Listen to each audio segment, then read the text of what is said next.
Mas você tem como colocar o coração no chão e dizer, Senhor, levanta mantenedores. Levanta mantenedores para essa obra.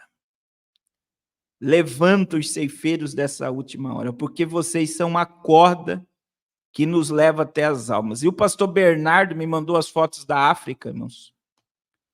Aqui, ó, os locais que nós estaremos na África. Nós vamos fazer um trabalho lá com essas crianças. São 100 crianças que nós vamos comprar um material escolar dessas crianças e vamos ajudá-las. Nós iremos montar na África. Aqui está o pastor Bernardo. Nós vamos montar lá também, nós iremos montar lá também nós vamos estar em todos esses locais que você está vendo aqui na África. Ó. Em todos esses locais nós estaremos lá, nesses locais aqui. Nós vamos dia 24 de maio. Está aí já, né? Meu Deus.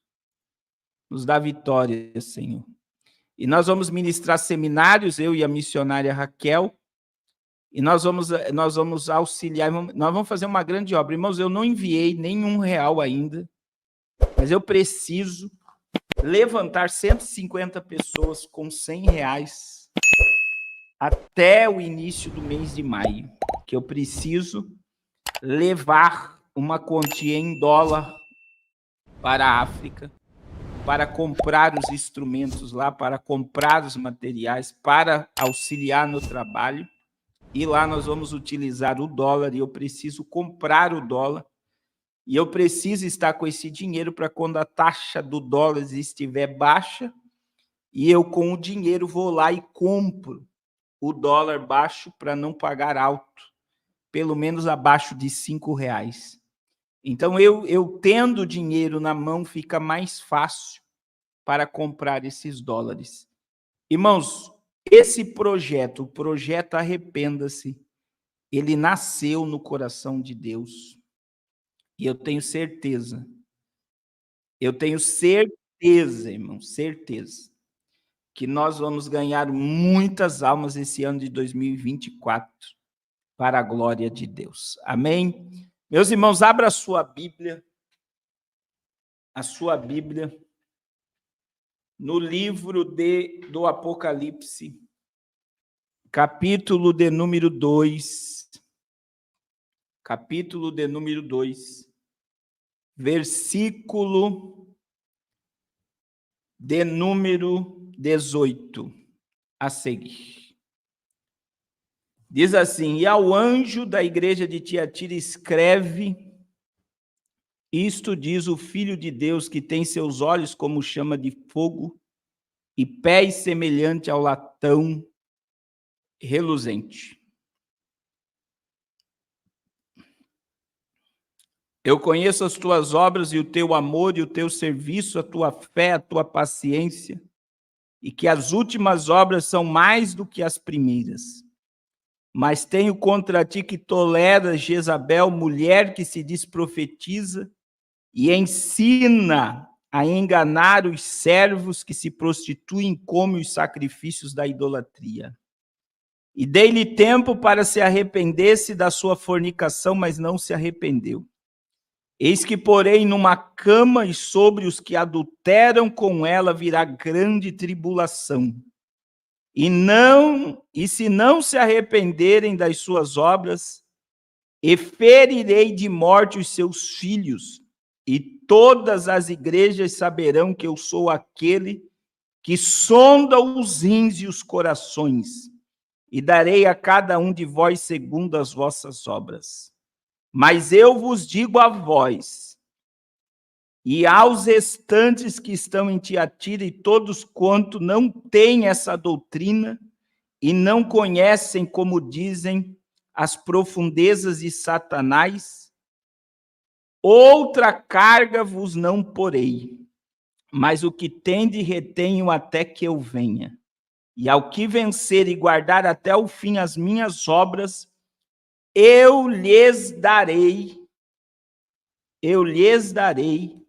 poder sobre as nações, e com vara de ferro as regerá, e serão quebrados como vasos de oleiro, como também eu recebi de meu Pai. Dar-lhe-ei a estrela da manhã. Quem tem ouvidos, ouça o que o Espírito diz à igreja. Irmãos, nós falamos da igreja de Éfeso, de Esmirna e de Pérgamo. Falamos sobre deixar o primeiro amor em Éfeso. Falamos sobre a igreja de Esmirna, né? De Esmirna, que tinha a sinagoga de Satanás, e que o Senhor falou que iria dar uma tribulação de 10 dias, e Satanás levaria algumas pessoas para a prisão por 10 dias para serem provadas. Falamos da igreja de Pérgamo, que é a igreja que representa a transição, quando Constantino, ele domina, né, o Império Oriental, e para conquistar o Império Ocidental, ele faz um acordo com a igreja cristã que iria parar a perseguição. E agora, o Senhor adverte a igreja de Pérgamo, que tinha lá a doutrina de Balaão, e eles sustentavam a doutrina dos nicolaítas. Mas veja que na igreja de Éfeso, de Esmirna, de Pérgamo, existiam os fiéis, como também na igreja de Tiatira. E na igreja de Tiatira, a irmã Eliane Cunha, que nós estamos pregando hoje, o Senhor Jesus, ele se apresenta como aquele que tem olhos como chama de fogo e que tem os pés como latão reluzente. E eu acho tremendo, porque os olhos como chama de fogo, que é a mesma apresentação do Apocalipse capítulo 1, são os olhos que penetra e que vê tudo. Os olhos como chama de fogo, ele fala sobre os olhos que penetra todas as coisas. É muito importante, né, quando a gente tem esta visão da majestade, como os pés reluzentes, que fala sobre o andar reto, mas também fala sobre a divindade e a glória de Cristo, por onde ele caminha. E eu quero dizer que Jesus se apresenta como aquele que tem olhos como chama de fogo e pés como latão reluzente. E eu acho interessante, irmãos, porque Cristo, ele é o mesmo. Hebreus capítulo 13, versículo 8, a palavra diz que Jesus Cristo é o mesmo ontem, hoje e eternamente. E ele continua com seus olhos como chama de fogo, que são os olhos que penetra todas as coisas. E penetra até os nossos pensamentos. Meu irmão, entenda que não existe nada oculto aos olhos de Cristo. Quando João viu no Apocalipse 4 a sala do trono, João viu um mar como de um cristal. Capítulo 4, versículo 6. E havia diante do trono como um mar de vidro semelhante ao cristal. Esse mar de vidro é as nações. Como cristal significa transparente. O que isso significa e o que isso está ligado ao olhar de Jesus para o mar como um cristal?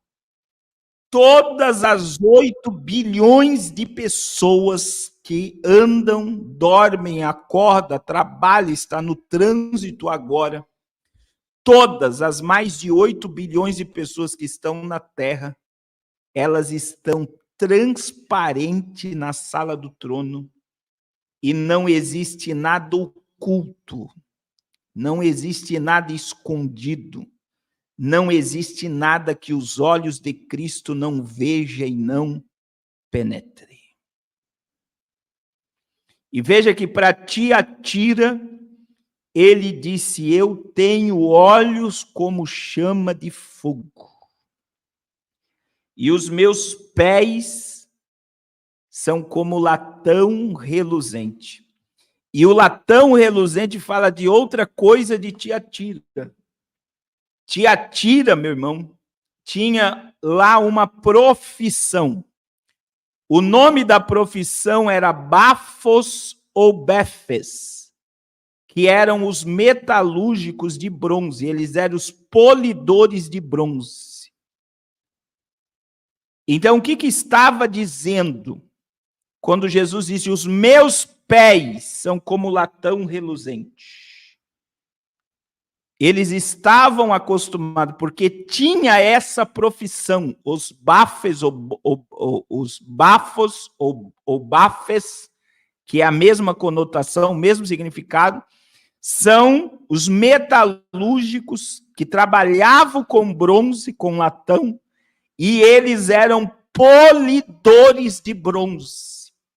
Então, quando Jesus diz: os meus pés são como latão reluzente, eles vão conectar ao seu trabalho, né, de polir bronze e de fazer e trabalhar com bronze. E Jesus disse: os meus pés andam em retidão. Isso é o meu caminhar. Não existe nada de sujo nele.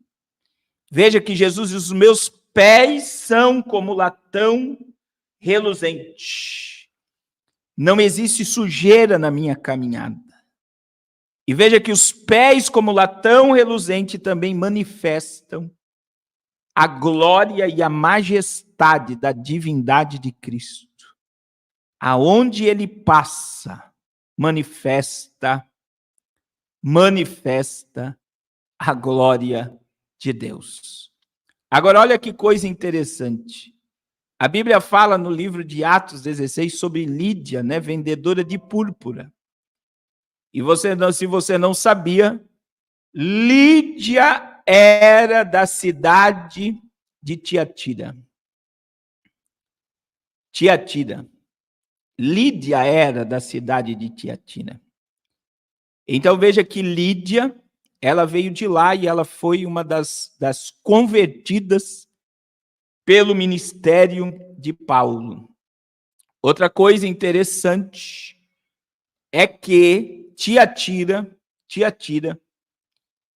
ela é uma cidade que existe até hoje na Turquia. E existe um pequeno campo arqueológico de Tiatira lá, que existe até hoje nessa região, que também comprova a veracidade da Bíblia, que existia igreja cristã nos primeiros séculos em Tiatira. Olha que coisa gloriosa, né, irmãos? Olha que coisa gloriosa. E muitos dizem que Tiatira, ela foi fundada, né, por Alexandre o Grande durante o Império Grego, 300 anos antes de Cristo estar na Terra. Hoje a Tiatira da Turquia tem 25 mil habitantes. 25 mil habitantes existem hoje em Tiatira. Mas veja que Jesus, ele elogiou esta igreja. E veja, irmãos, que Pérgamo remete a igreja ao período de Constantino, a perversão teológica, porque o Império Romano dominou a igreja cristã através de Constantino, que conquistou o mundo.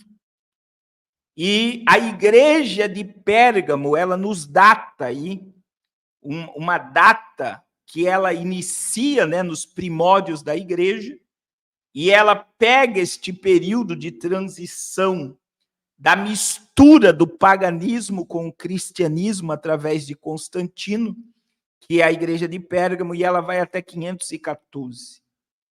E a igreja de Tiatira, dentro do calendário profético, ela começa depois de 514, e ela representa para nós até a entrada da Reforma Protestante por Martinho Lutero. Então, a igreja de Tiatira, dentro do calendário profético, ela é uma igreja que viveu das sombras, porque a igreja ela se tornou dominada, ou dominava e influenciava a política, e a política influenciava a igreja. Eu expliquei para vocês que na igreja de Pérgamo, após Constantino dominar a igreja, na igreja de Pérgamo, começou o paganismo, né? Começou o paganismo. E qual foi o paganismo que surgiu na igreja de Pérgamo? Em 375 surgiu a adoração a santos e aos anjos. Em 431, Maria foi aclamada mãe de Deus. Isso depois que Constantino proibiu a perseguição aos cristãos e ele dava uma moeda de ouro e veste branca para os crentes se batizar. E durante essa doutrinação que entra nessa transição de Pérgamo para Tiatira, no período do calendário profético, em 593, nós tivemos aí a doutrina do purgatório e acender vela para defunto. E aí o paganismo tomou conta e a instituição igreja cristã foi dominada por paganismo, porque ela dependia de política e política dependia de igreja. Agora veja que a igreja de Tiatira, ela vai estar presente na Terra num período que nós chamamos do período negro, do período que parece que a igreja foi para as cinzas, porque diante do paganismo, da construção de templos, da moeda de ouro e da veste branca para os crentes se batizarem, houve um esfriamento, uma apostasia e um distanciamento da verdade. Então Jesus ele vai elogiar Tiatira. Veja que Jesus disse. Olha o que Jesus disse. Jesus disse: eu conheço as tuas obras.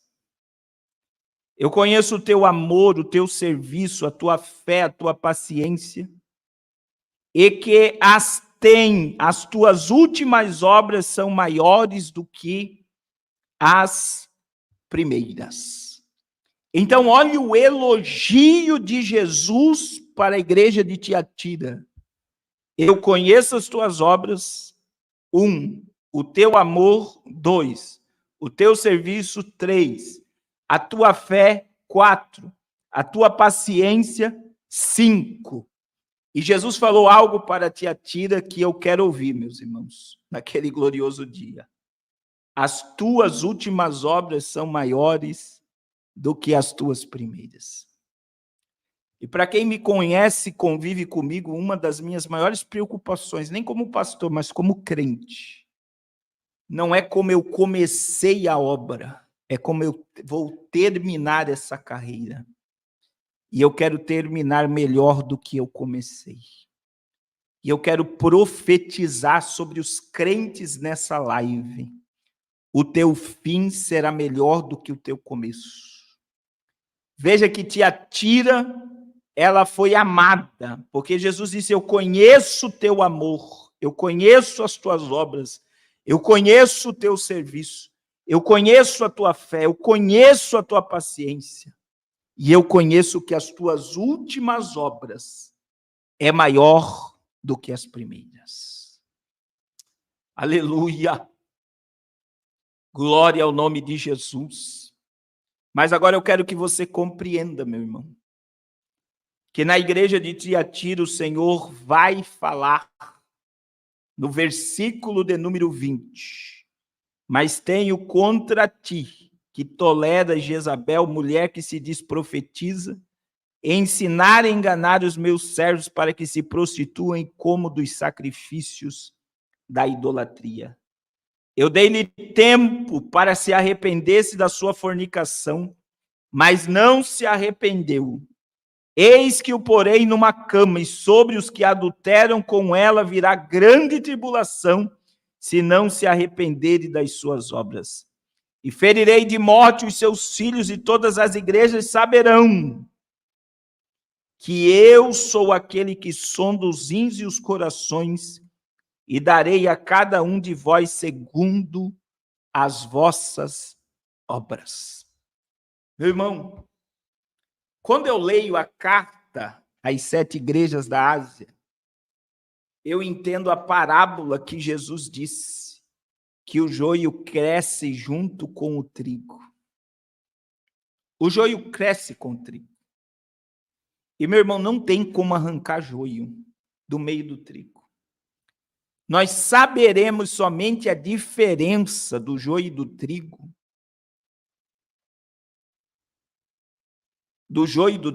nós só conhecemos a diferença de joio e do trigo no dia do arrebatamento, do dia da colheita.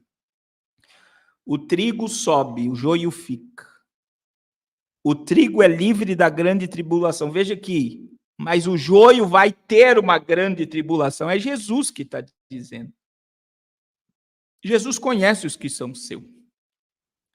Agora veja que para Pérgamo, Jesus fala de Balaão, mas para Tiatira, Jesus fala da doutrina de Jezabel. E quem era Jezabel? Esposa de Acabe, que trouxe a idolatria e a prostituição para dentro de Israel. A ponto, meu irmão, de Deus fechar o céu e não descer chuva na terra por causa do pecado de Acabe e sua mulher. Mas a estratégia de Jezabel, capítulo 17, 18, 19 de 2 Reis, é uma de 1 Reis, 17, 18 e 19 de 1 Reis. A estratégia de Jezabel foi: eu vou comprar os profetas e vou fazê-los sentar na minha mesa.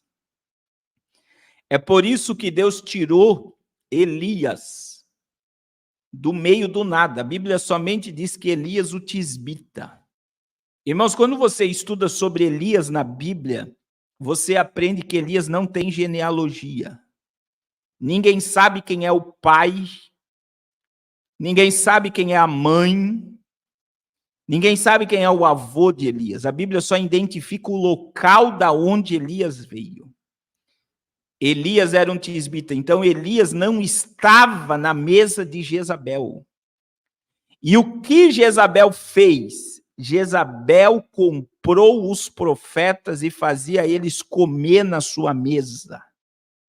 Ela dava dinheiros, dava status para eles falarem tudo que Acabe gostava de ouvir e para não repreender Acabe. Agora compreenda, meu irmão. Deus tira Elias, o tisbita, e Tisba, ou da onde vinham os tisbitas, fica ao lado de Nazaré. Olha que coincidência. Era uma região pequena. Se você procurar na geografia bíblica, você vai ver que esta região ficava do lado de Nazaré, aonde Jesus residiu. Aonde Jesus residiu. E de repente Deus tira alguém, e foi tão mistério para confrontar Jezabel, que Deus tira alguém que não tem genealogia. Deus tira um improvável para derrubar um império das trevas. Meu Deus. Irmão, compreenda, e eu quero profetizar outra coisa aqui. Primeiro é que o teu fim será melhor do que o começo. Agora eu quero profetizar outra coisa. Deus não precisa de uma multidão de pessoas para quebrar um sistema. Deus precisa apenas de um homem e de uma mulher que esteja disposto para se colocar na brecha. Eu vou repetir, Deus não precisa de uma multidão para estabelecer o seu propósito. Deus precisa apenas de um homem, de uma mulher que esteja disposto a obedecer o seu chamado. E eu profetizo que a tua vida vai voltar para a ordem quando você começar a obedecer e a viver o teu chamado e o teu propósito sobre a terra. Por que Elias quebrou o sistema? Porque Elias não comia, não fornicava, ele não comia das comidas sacrificadas a Baal. Ele não sentava na mesa. Elias não era comprado porque Elias tinha valores espirituais que ele não negociava e ele não vendia. Elias precisou apenas da presença de Deus. E meu irmão, Elias, quando você estuda 1 Reis 17, você vai ver que Elias era um menino espiritual. Pastor Carlos, Elias era um menino espiritual, ele era um menino. Um menino. Me prove, pastor. Ele disse, segundo a minha palavra, não vai chover sobre a terra. Foi a única vez que Elias disse, sobre a minha palavra não vai chover. Ele não disse sobre a palavra do Senhor, ele disse sobre a minha palavra. Aí sabe o que Deus fez com Elias? Pega porque Deus está falando com alguém aqui. Deus pega Elias e leva para o Querite, veja bem, ele profetizou, o céu fechou. Elias era o homem mais falado de Israel. O profeta profetizou e o céu fechou. Elias estava em evidência. Mas sabe o que Deus fez com Elias? Vai para o Querite, porque eu quero te preparar e te moldar. E você sabe o que significa Querite, meu irmão? Aonde ele foi alimentado por corvos e bebeu do ribeiro de Querite. A palavra Querite significa cortar e colocar do tamanho certo.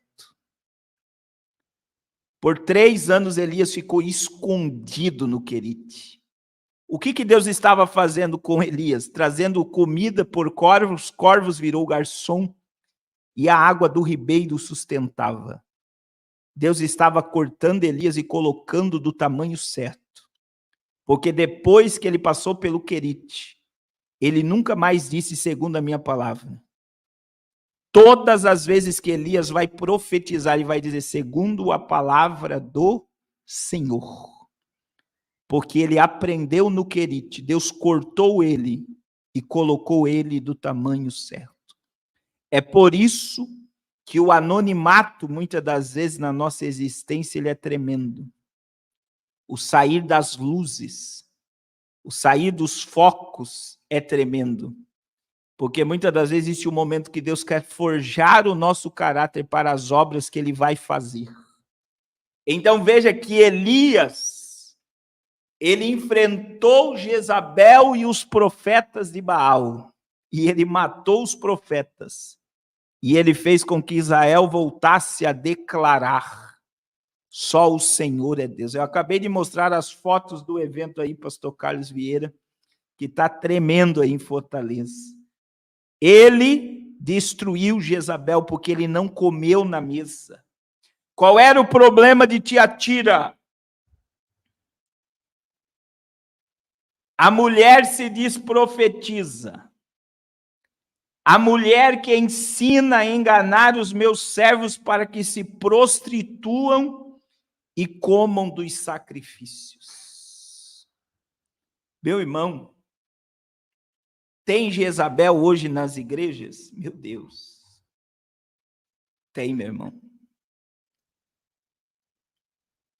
E eu vou abrir um parênteses aqui, com todo cuidado. Segura aí porque eu vou falar. Jezabel era esposa de quem? De Acabe. Aonde está Jezabel dos nossos dias? Esposas de pastores. Misericórdia. Tem esposa de pastor que tem o espírito de Jezabel. que quer mandar no culto, que quer saber quem vai pregar, quer saber quem vai cantar. Ela quer mandar no homem. Misericórdia. Porque isso não estava no meu esboço para falar. Mas tem muita Jezabel, meu irmão. Porque muita gente, às vezes, quando vai falar de Jezabel, fala de pintura, de meretriz, de vaidade. Meu irmão, Jezabel era pior do que a vaidade. Jezabel determinava o que se devia profetizar em Israel. Jezabel determinava que mensagem o povo devia ouvir e que o rei deveria ouvir. E, infelizmente, tem muitos pastores mandados pelo espírito de Jezabel.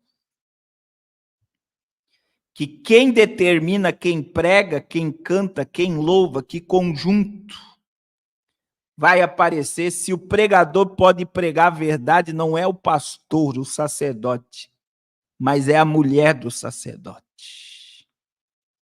Misericórdia. Mas é verdade. E tem também igrejas com espírito de Jezabel. Tem igrejas com espírito de Jezabel. Irmãos, tem igrejas, eu digo eu, pastor Carlos, vou usar o meu testemunho. Tem igrejas no Brasil que eu não prego nunca mais.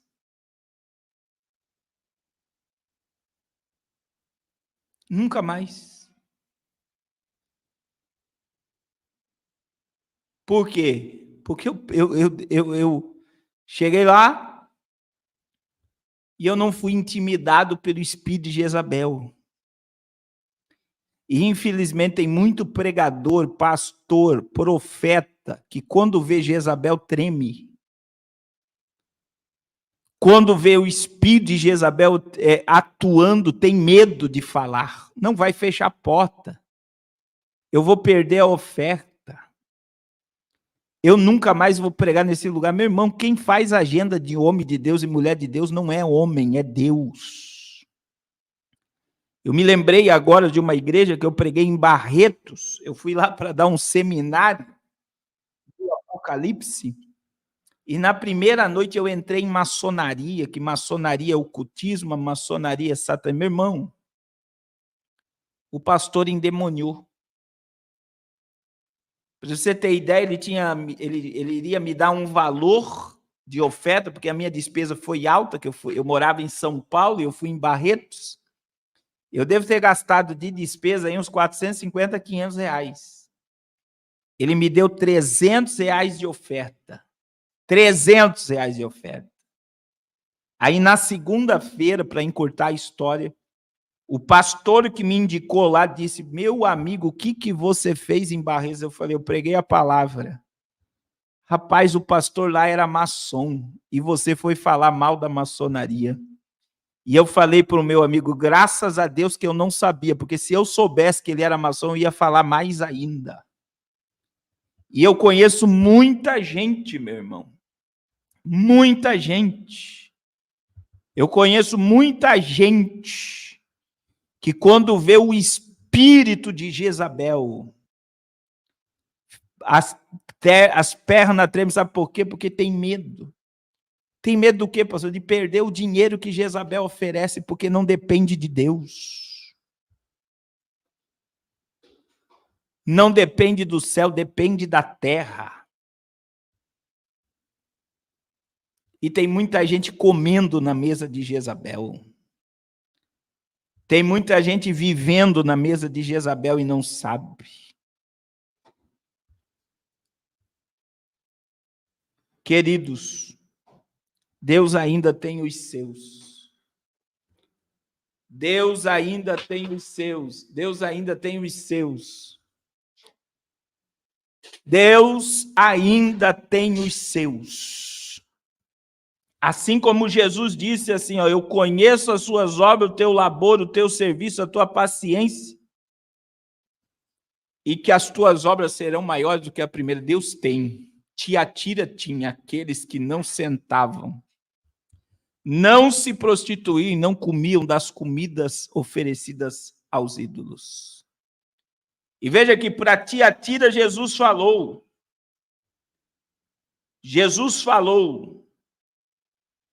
eu vou pôr esse povo numa cama. Meu Deus, o evangelho da graça não gosta de ouvir isso daqui, meu irmão. Porque essa hipergraça que estão pregando, estão liberando o povo para viver no pecado. Estão liberando o povo para comer na mesa de Jezabel e achar que está tudo bem. Olha o que Jesus disse. Eu vou colocar alguns de vocês na cama. Os que adulteram com Jezabel. Meu Deus.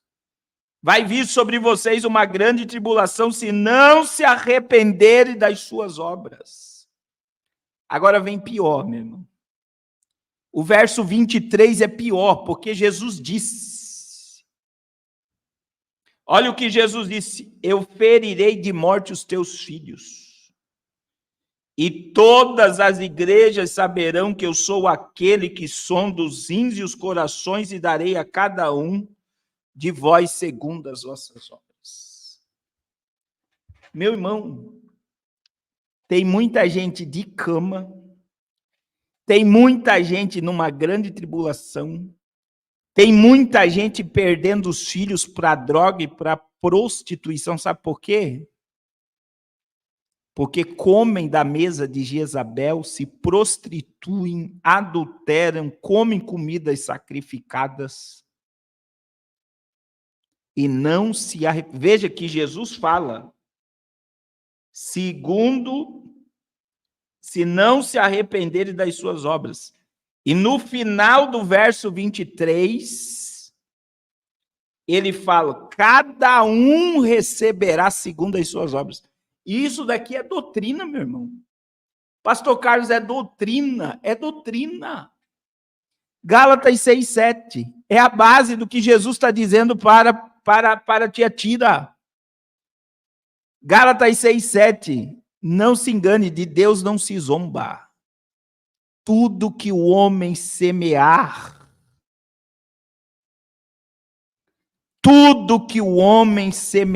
ele vai colher.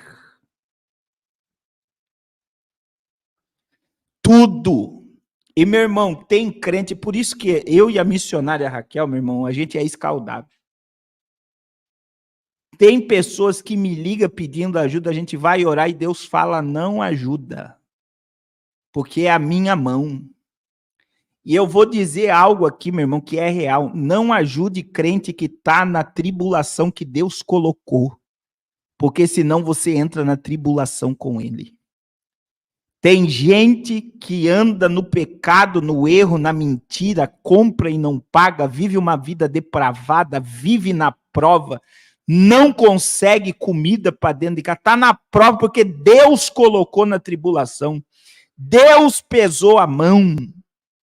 E o crente que vai tentar ajudar crente dessa forma entra na mesma prova. Por quê? Porque Deus não precisa da tua ajuda.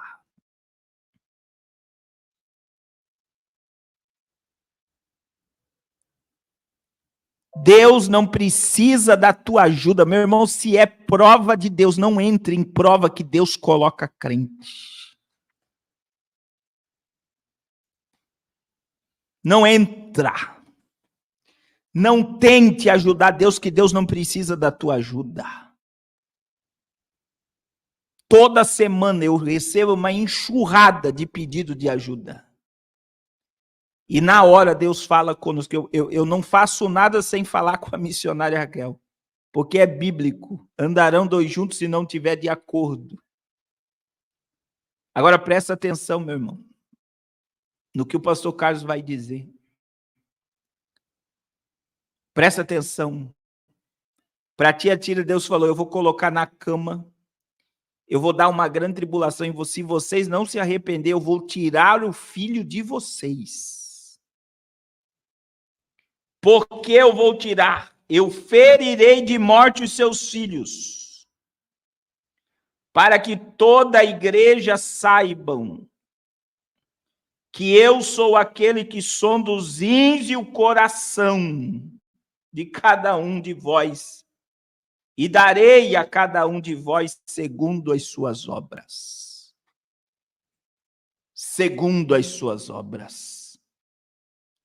Então eu estou dizendo, meu irmão, tem muito crente com a vida toda desconcertada, não se arrepende, não se humilha, vive mentindo, crente mentiroso, que não quer colocar a vida em ordem, que não tem caráter, que não tem moral. É tribulação que Deus coloca. Está colhendo aquilo que plantou e pronto. Então tem gente, meu irmão, que é deserto de Deus. E o deserto de Deus, Deus manda provisão, como mandou para Elias no Querite. Se você está debaixo da direção de Deus, presta atenção. Se você está debaixo da direção do céu, você pode estar no Querite, o corvo vai trazer comida para você e você não vai mendigar ajuda. Agora, quando você está na prova, que é Deus que colocou, meu irmão, você precisa... O propósito de Deus, qual é o propósito de Deus, pastor Carlos? É para que você se arrependa. É para que você coloque a tua vida em ordem. Até quando você vai ficar fugindo do propósito de Deus na tua existência?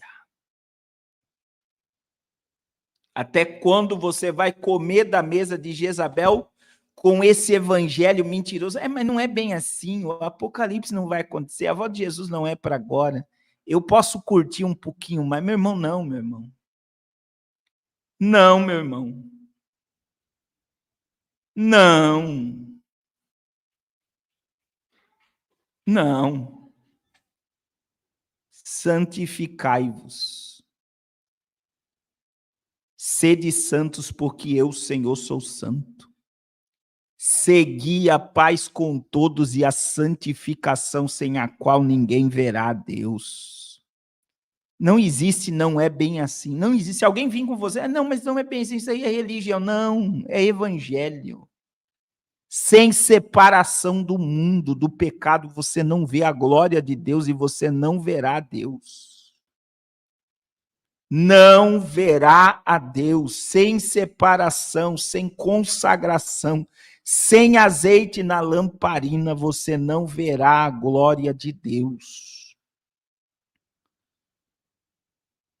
Saia da mesa de Jezabel, meu irmão. Agora, olha que coisa tremenda, irmão. Jesus conhecia os que estavam na mesa de Jezabel, mas Jesus conhecia os que não se prostituíram. Olha o que diz o verso 24. Mas eu vos digo a vós e aos restantes que estão em Tiatira, a todos quanto não têm essa doutrina e não conheceram, como dizem, as profundezas de Satanás, outra carga vos não porei. Deus está dizendo, aqueles que não entraram pelo caminho de Jezabel, eu não vou colocar outra carga no ombro de vocês, mas o que tendes, retenha-o até que eu venha. Aleluia. Eu conheço os que são meus. É por isso que os olhos dele são como chama de fogo. Os olhos dele para Tiatira eu penetro todas as coisas. Eu sei aqueles que são meus. E para aqueles que são meus, eu digo, retenha o que você tem até que eu venha. Agora, olha o verso 26 e 27, irmãos. Olha o que diz 26 e 27. Ao que vence guardar até o fim as minhas obras, eu lhe darei poder sobre nações. E com vara de ferro as regerás serão quebradas como vasos de oleiro, como também recebi de meu Pai. E dar-lhe-ei a estrela da manhã. Quem tem ouvidos, ouça o que o Espírito diz à igreja. Meu irmão, olha que promessa. Olha a promessa. E qual é a promessa? Quem vencer e guardar até o fim as minhas obras, eu darei poder sobre as nações. E com vara de ferro as regerás e serão quebradas como vaso de oleiro, como eu também recebi do meu Pai. Meu irmão, talvez você não saiba, mas aprenda. Você vai reinar com Cristo no milênio. Você foi chamado por reino. E sobre a igreja nós teremos poder sobre as nações. Nós regeremos com Cristo as nações com vara de ferro. E nós vamos quebrá-la como vaso na mão do oleiro. Pastor, mas isso está na Bíblia? Está na Bíblia. Apocalipse 5:10. Quando os anjos cantavam um hino na glória, olha o que diz o capítulo 5, versículo 9 e 10 do Apocalipse. Capítulo 5, verso 9 e 10. E cantavam um novo cântico, dizendo: dignos és de tomar o livro e de abrir os seus selos, porque foste morto, e com o teu sangue compraste para Deus homens de todos os povos, línguas, tribos e nações, e para o nosso Deus fizestes reis e sacerdotes, e eles reinarão sobre a terra. Meu Deus. Jesus disse para os crentes fiéis de Tiatira: se vocês vencer e guardar até o fim as minhas obras, vocês terão poder sobre as nações. E junto comigo nós regeremos as nações com vara de ferro. Isso aqui é reino milenial, meu irmão. Isso aqui é batalha do Armagedon. Isso daqui é Jesus vindo conosco com o corpo glorificado na batalha.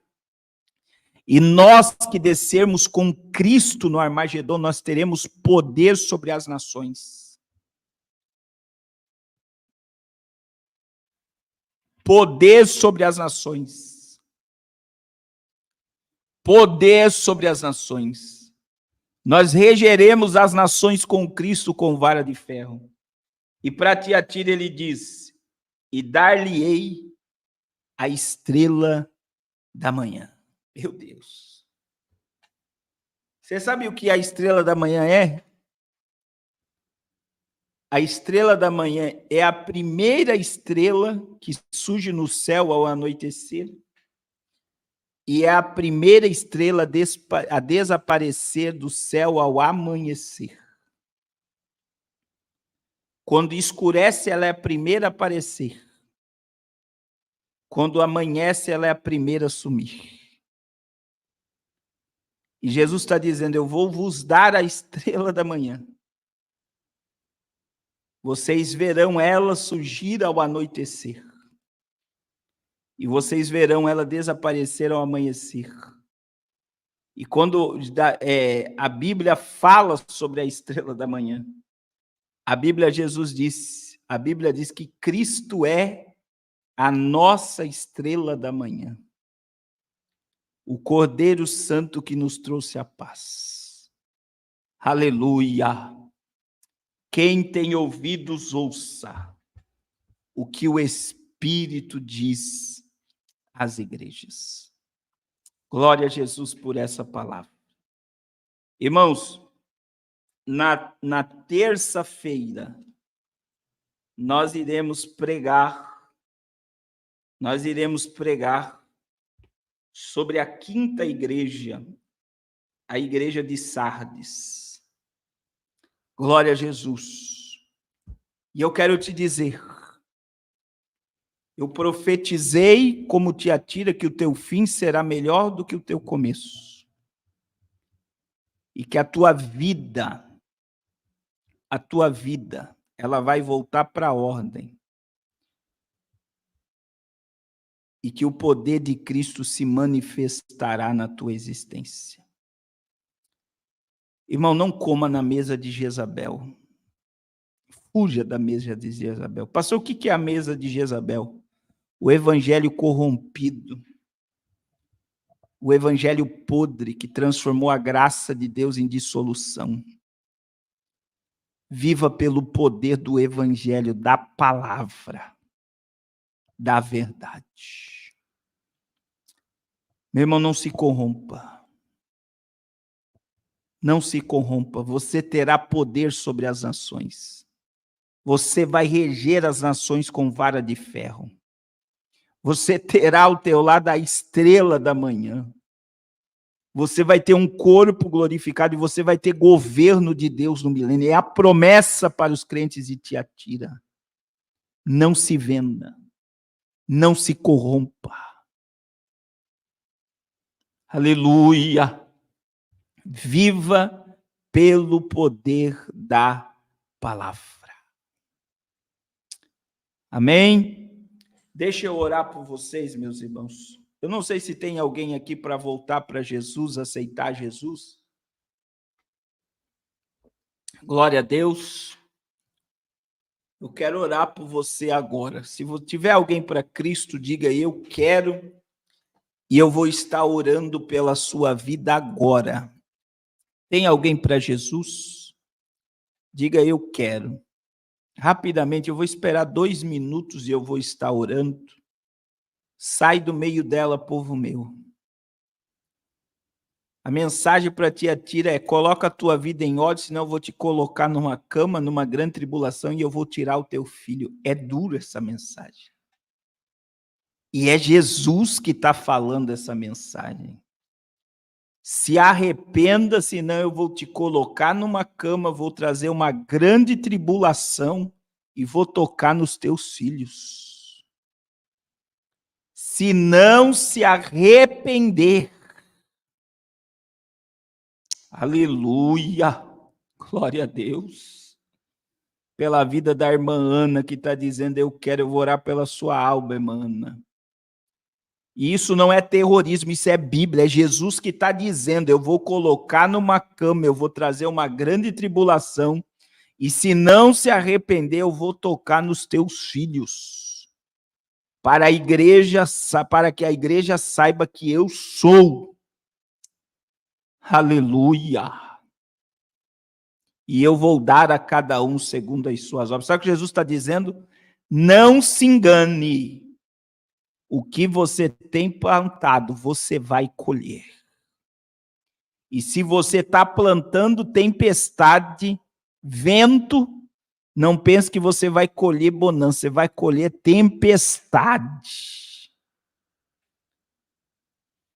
Tempestade. Eu vou orar pela sua vida, irmão Orlando. Então, antes que a tempestade venha, antes que a tribulação venha, antes que você vá para o fundo de uma cama, antes que Deus toque no que você mais ama, que é teus filhos, se arrependa. Porque quem falou isso não foi um profeta do caos, foi Jesus.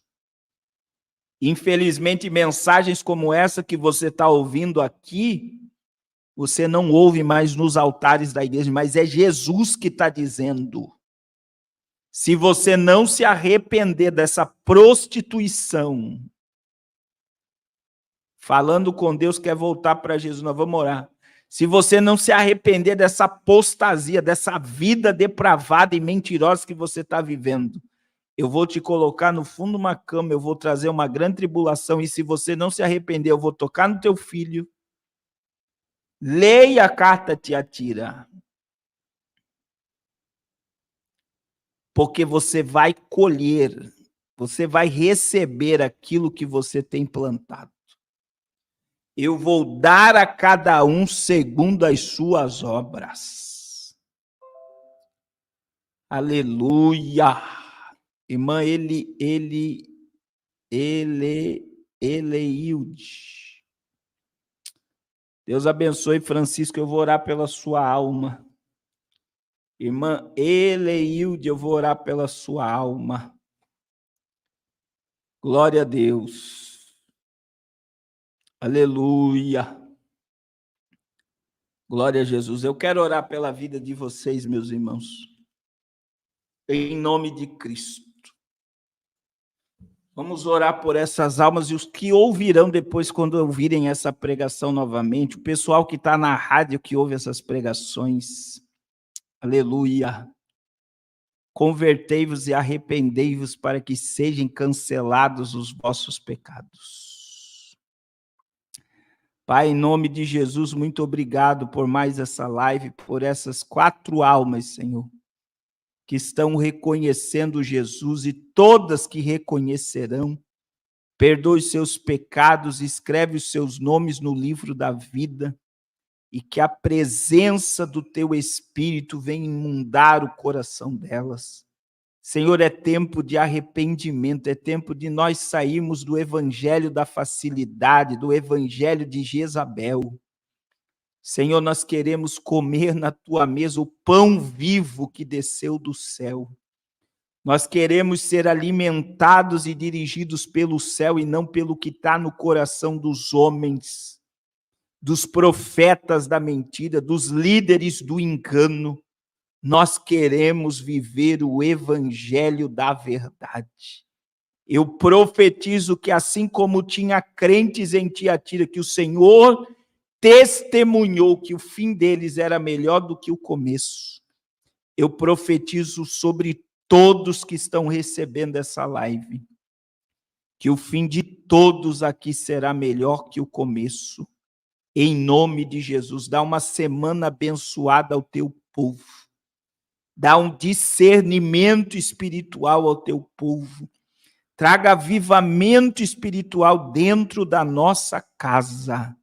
Em nome de Jesus, e que a tua paz, o teu amor e a tua prosperidade permaneça sobre nós.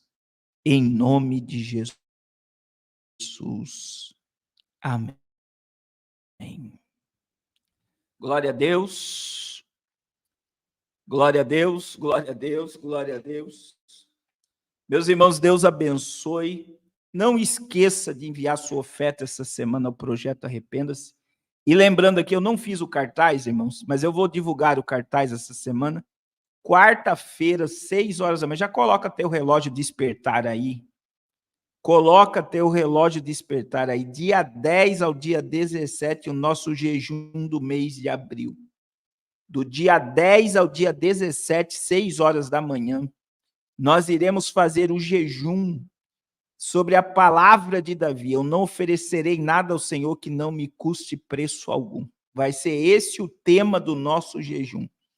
Eu não oferecerei nada ao Senhor que não me custe preço algum. E nós vamos divulgar. Então, já coloca teu relógio para despertar dia 10 às 5h50 da manhã, para você jogar uma água no rosto. E nós iremos fazer 7 dias de jejum e oração. E nós vamos marchando juntos até a Nova Jerusalém. Amém? Deus abençoe todos os contribuintes do Projeto Arrependa-se. E você que está sendo constrangido pelo Espírito Santo, é dia 10, 6 horas da manhã, quarta-feira. Você que está sendo constrangido pelo Espírito Santo, não duvide do que o Espírito Santo está falando com você. Lance a semente nessa terra, porque você vai ter a tua vida transformada, espiritualmente e financeiramente, quando você entender o propósito do reino de Deus na tua existência. Amém? Deus abençoe a irmã Marcilene, pastor Carlos Vieira, que está num trabalho tremendo aí em Fortaleza, e todos os irmãos que participaram dessa live. Deus abençoe a todos em nome de Jesus. Deus abençoe.